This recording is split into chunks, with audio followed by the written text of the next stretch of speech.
Thank you for stopping by Luxuriously Poor, and I hope you find today's video helpful.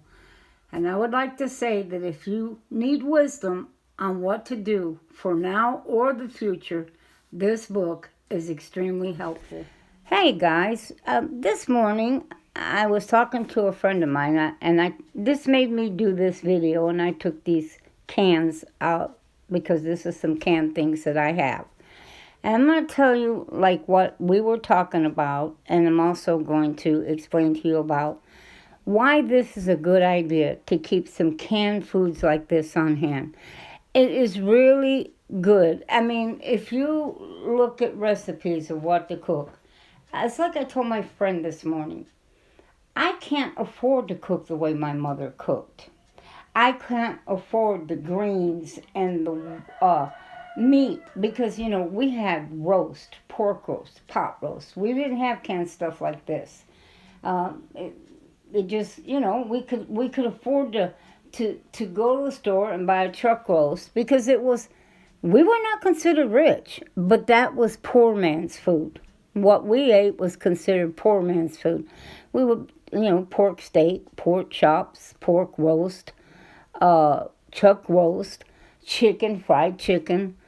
And so that was poor, and we could afford it. We could afford the greens. Greens were dirt cheap. Not anymore. One single little bunch of turnip greens, mustard greens, collard greens is $2. Now, if you wanted to feed 3 or 4 people, because by the time you cook that little bunch of turnip greens or mustard greens, you've only got a few spoons of greens. That's not going to feed 4 or 5 people.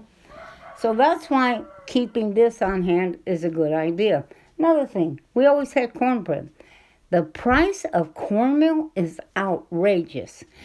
And if you had a family of 4 or 5 and you were trying to feed them cornbread, you would need more than 1 bag of cornmeal for a week. And then you got your eggs and your milk you would have to mix into it. So this right here is a good deal when it comes, because you can take beans. See, other countries don't eat a lot of meat, and they don't eat cornbread, and their greens they just chop up and put into something like this, a can of beans or something. They don't cook their greens separate like we do a lot of times. And so this is the kind of thing I want to share with you. I, over the years, have learned to cook a lot of things from other countries. Not the United States, because let me tell you, we eat some pretty high-priced food.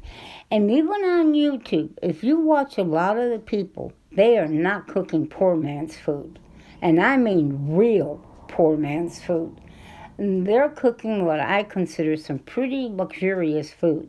So you might have to go to places like Turkey or Israel, other countries, even some in Mexico, to find where you can take 1 can of beans and make a meal to feed 4 or 5 people.